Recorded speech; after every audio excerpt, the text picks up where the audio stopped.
Bom dia, pessoal. Me chamo Gilberto, da família Sem Rumo. Hoje é nosso último dia de curso. Eu e Samuel, lá no Senai, curso de mecânica. Estamos quase terminando.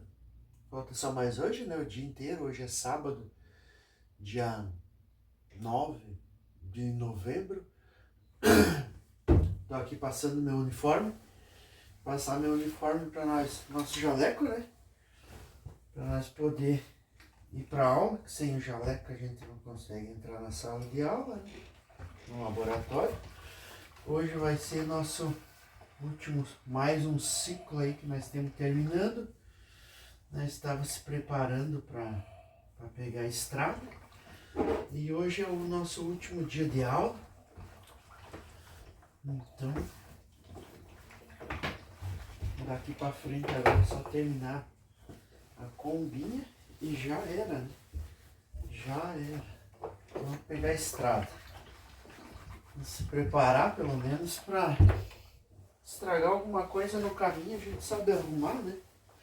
Tem mais ou menos noção do que de uma peça, trocar um freio, trocar um cabo de vela, trocar um cabo de embreagem, alguma coisa nesse sentido, né? Que não precise ir para oficina, para mecânica. Pelo menos a gente já sabe mais ou menos o que fazer. Esse aqui é um uniforme, não é um jaleco, que chama de guarda-pó. Chama de guarda-pó, uns chamam de jaleco. O que vocês chamam aí? Vocês sabem o nome disso aqui? O certo é guarda-pó, jaleco. Eu chamo de guarda-pó, uns chamam de jaleco. Tanto faz, né? Ainda não sujar a camisa. Camisa boa. Esse aqui é do Samuel.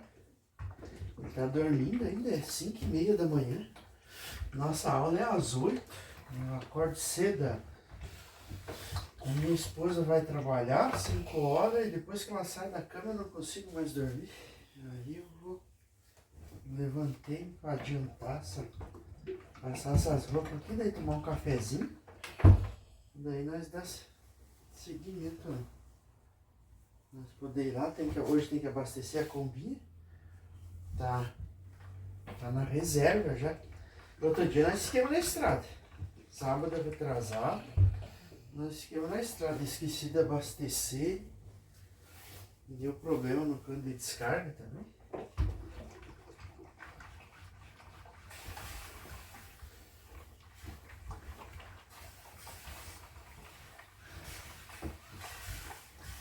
Hoje eu quero ver se eu consigo filmar toda a aula. E filmar o pessoal lá também. Na verdade sempre filma, né, o pessoal. Vamos ver se a gente consegue filmar um pouquinho mais hoje. É que é muito conteúdo, né? A gente pega das 8 da manhã às 5 da tarde.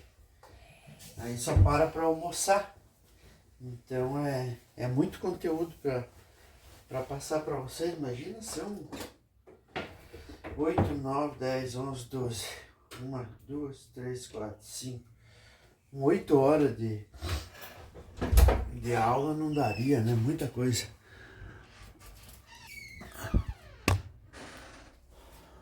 Bom dia! Bom dia. Tudo bem contigo? Tudo? Tá alegre, feliz? Mais um dia de aula, último dia? Estou. É? Vamos ver se hoje vamos caprichar, né? Último dia, vamos lá se lavar. O pai já esquentou a água ali para nós tomar um cafezinho. A Renault, com o D4D, com o motor 16 válvulas com um comando válvula, com correia dentada. Aqui a gente tem o motor gêmeo do motor de família 1, que é com correia dentada também. Ambos com ponto feito através de marcação do próprio motor. Então não uso de ferramenta. Até o ponto é para posicionar a ferramenta se quiser pagar o veranequim, para posicionar o veranequim. Mas o GM, por exemplo, é só marcação visual. Então eu posso fazer o ponto dele simplesmente pelas indicações que ele tem no próprio motor para botar ele no ponto. Aí a gente vai fazer o fire também, os dois fire, que é um motor que, apesar de ser extremamente simples, eu preciso de ferramenta para fazer o ponto dele, para fasagem. A fasagem desse motor tem que ser feita com ferramenta de ponto, tá? Que a gente vai entender como é que se usa a ferramenta. E lá é um motor com controle de torque da Fiat, que é um motor com corrente ampla. Ele não é correia dentada, ele é corrente e ele é feito o posicionamento parte visual, parte com o uso de ferramenta. Eu tenho que fazer o procedimento de duas formas.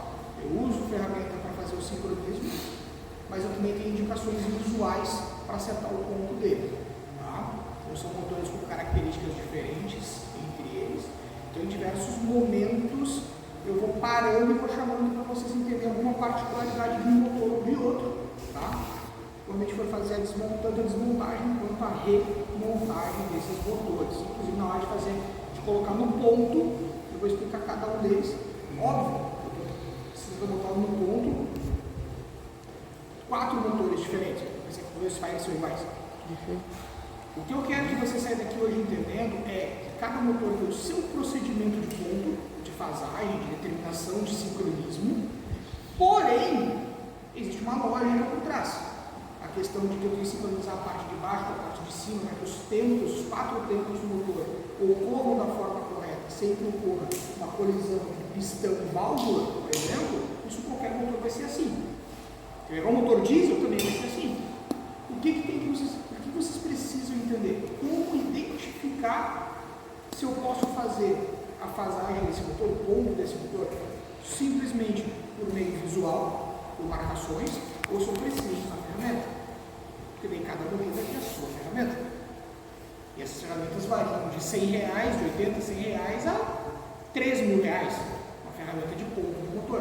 Dependendo do ponto que eu estou montando. Certo? Essa identificação vocês precisam saber fazer. Depois é com vocês a vida que segue, que cada motor vai ser de um jeito.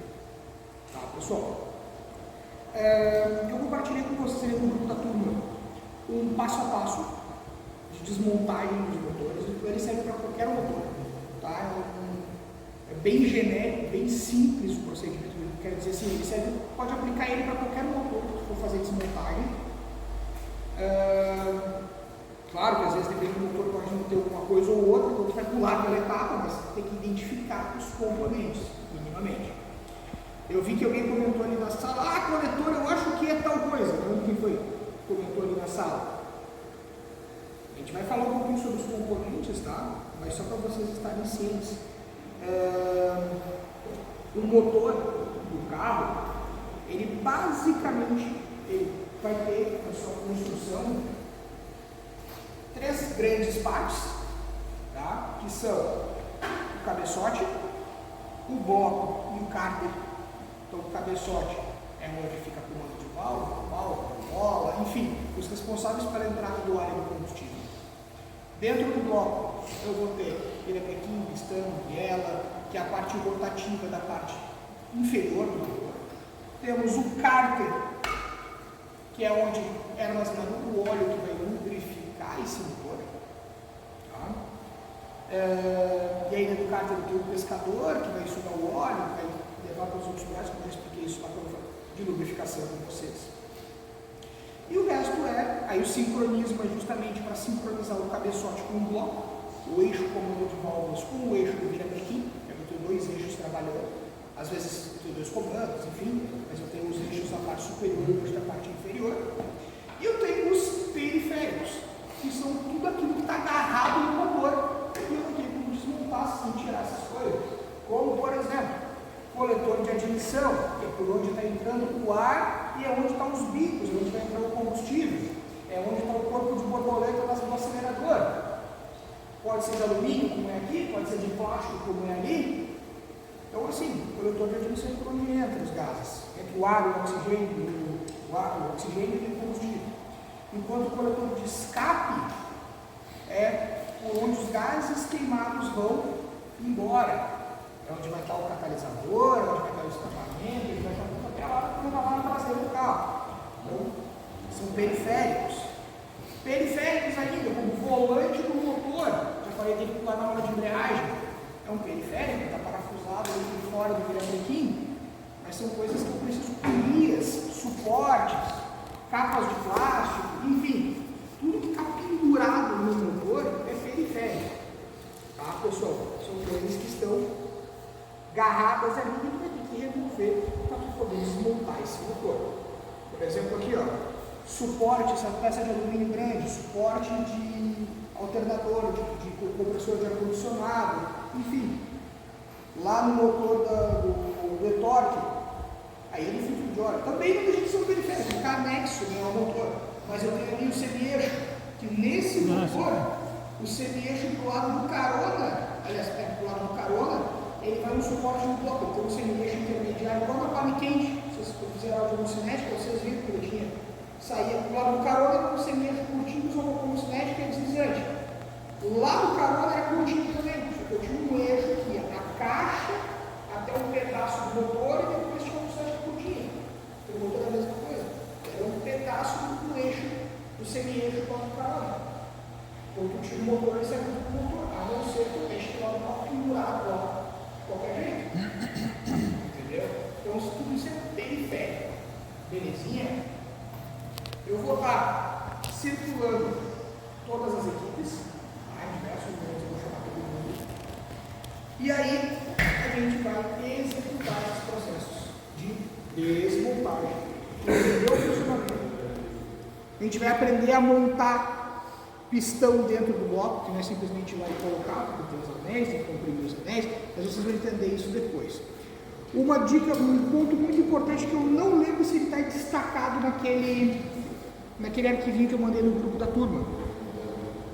Os pistões, pessoal, os pistões sempre saem por cima do motor, do lado do cabeçote. Eu já reforço isso antes, porque se tu soltar lá embaixo o virabrequim, soltar a pistão, soltar a biela lá embaixo, e tu puxar o pistão para baixo, no sentido virabrequim, só quebrando os anéis para tirar aquele pistão lá de dentro. Ele vai encalacrar lá e ele não vai sair. Só se tu quebrar os anéis na talhadeira. Tá? Então o pistão sai para cima. Qualquer motor, menos em motor de moto monocilíndrica. Motor de CG da vida, que o pistão sai para baixo. Tirando isso, qualquer motor, o pistão vai sair. Aliás, acho que moto, as bicilíndricas também. No resto, o pistão vai sair para cima. Aí no Fuca, que o motor está deitado, vai sair para o lado do cabeçote. Mas lateral. Agora, no Fuca lá, tu vai poder o som até casar o furo.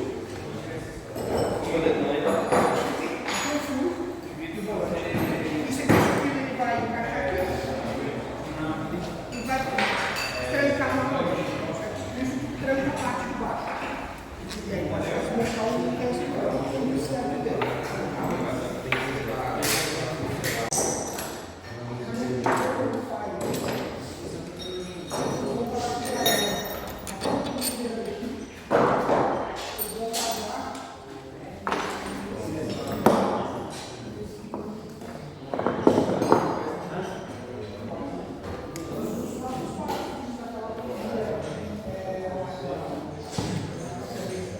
Tá com o motor virado, então eu vou tirar as bielas, para tirar a biela e o pistão de dentro do motor.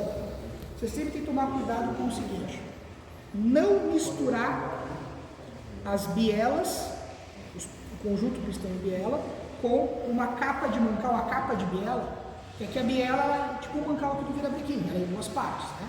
Uma parte está na biela, a outra parte conecta para fechar a circunferência do virabrequim. Se na hora que eu tirar esse mancal aqui da biela, essa capa da biela, ou eu colocar ela em outra biela que não é a dela, ou colocar ela virada, a circunferência não fica exata, o encaixe não fica exato. Consequentemente, depois na hora que eu for remontar, se eu montar errado, esse motor não vai girar, o motor vai trancar. Tá? Deixa eu pegar aqui para vocês um pistão, só para mostrar. Eu acho que esse aqui é do mesmo do motor do carrinho de metrologia. a cara dele assim. Parece assim. Deixa ela assim. Ó. Pessoal, existem dois tipos de capa de biela, tá? Em relação à construção da biela e da capa. Existe a biela que ela é fraturada. O que é uma biela fraturada? Ela foi fabricada fechada, foi passado uma espécie de laser lá na fábrica para enfraquecer o meio dela aqui, uma linha de fraqueza, e ela é quebrada. Se vocês observarem aqui, vocês vão ver que o corte é irregular. Ó, o corte é todo irregular. Justamente para que na hora que tu encaixe, ela fique perfeita. Tá? E eu vou passar para vocês todos olharem nisso. E existe a biela, pessoal, que ela é cortada. Ou seja, o fato de ser com prisioneira, ali com parafuso, não é definitivo. Isso aí é de fabricante para fabricante, não tem problema. O detalhe aqui, ó, enquanto aquela biela ela foi fabricada fechada, foi passado um laser para enfraquecer o material e ela foi quebrada no ponto certo, essa aqui ela foi fabricada ligeiramente oblonga. Por quê? Porque ela ia ser cortada numa máquina para o encaixe ficar também perfeito, bem zeradinho. Então o que acontece? Eu não posso, em qualquer uma delas, o ideal é que não se inverta a posição de montagem, tá? Mas essa aqui, o motor ainda, a maioria dos motores ainda funcionam se tu inverter a biela. Porque ela, teoricamente ela foi cortada reta, ela foi retificada e tal, então tem um corte plano. Lá é totalmente irregular. A quebra é única. O perfil formado pela quebra, só aquela biela no mundo vai ter, porque nenhuma outra biela foi quebrada exatamente do mesmo jeito. Ela vai quebrar exatamente os poros, os pedacinhos exatamente iguais. Então se vocês colocarem essa aqui na montagem, e observar, aliás, essa aqui ainda, a posição dela ainda ela é cruzada. Se vocês observarem, essa aqui, o encaixe dela é perfeito, mas ela é um corte reto. Enquanto que... Mas ela tem posição? Não. Ela tem posição. Essa aqui é a posição. Essa aqui. Ela, ainda que tu observe que ela está bem encaixadinha, por ser plana, ela corre o risco tranquilamente de ela funcionar perfeitamente. Tá? Qual que é o grande detalhe? Essa biela, por exemplo, essa biela, a bronzina dela tem um rasguinho para encaixe. Tá? Não é toda bronzina de biela que tem um rasguinho para encaixe. A bronzina que vai aqui dentro, que é essa chapinha de metal que vocês podem observar aqui, essa aqui está sem a bronzina, essa aqui ela tem, originalmente ela tem uma espécie de dentinho, justamente para que ela não, por algum problema de lubrificação, ela não gire ali dentro. Tá? Então o que vai acontecer? Se eu montar virada, a bronzina, eu vou ter a trava de um lado, a trava do outro, pode acontecer de por algum motivo a bronzina fazer alguma interferência nessa montagem. Ela tem posição justamente para que uma bronzina calce na outra, com as suas travas juntas, certo? Então, vou passar isso aqui para vocês também olharem. Para que tem essas abas aqui? Para que elas servem? Vocês lembram quando a gente falou de metrologia lá no começo? E eu falei para vocês sobre o uso do relógio comparador. Toca assim, para lá e para cá. Tá? Essa folga precisa existir. Precisa existir por quê? Porque o virabrequim esquenta, os bancais esquentam, tudo esquenta aí de lado. Só que se ele não tiver nenhuma folga nesse sentido do axial, quando dilatar, ele tranca. Então ele precisa ter uma folguinha ali, que normalmente é algo na casa de 5 centésimos, algo bem pequeno. Só que no próprio funcionamento natural do motor, ele tende a, com o passar do tempo, o próprio funcionamento ele vai indo para lá e para cá, para lá e para cá, para lá e para cá, dentro dessa tolerância ali de 5 centésimos. Um detalhe. Se eu fosse trocar os anéis, pessoal, antes de comprimir eles e montar, se eu quisesse montar esses anéis, quero desmontar os anéis velhos que eu não vou mais usar. Tira com a mão, puxa aqui, desentorta para cima, e vida que segue, você não tem problema que não vai usar mais. Mas os anéis novos, Tu pode usar um alicatezinho de anel, tá? Como é que funciona esse alicate? Tu vai posicionar, deixa eu só tirar aqui um, e eu já mostro como é que ele posiciona. Ó, é um alicate que ele tem uma base que pega por baixo do anel, enquanto que ele aperta as extremidades das pontas de abertura e abre esse anel, certo?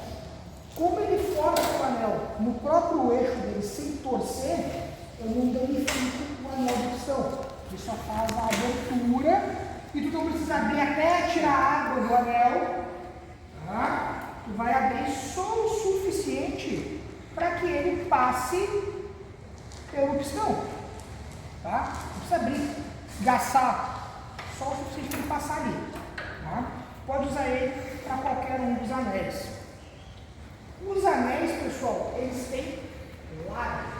Falei para vocês que cada anel tem uma função, além de cada anel ter uma função, cada um tem um formato para exercer a sua função. Ah, os são todos redondos? Sim, eles são redondos. Mas o formato que eu digo, pessoal, é a face dele aqui, a parte externa do anel que encosta na parede do cilindro.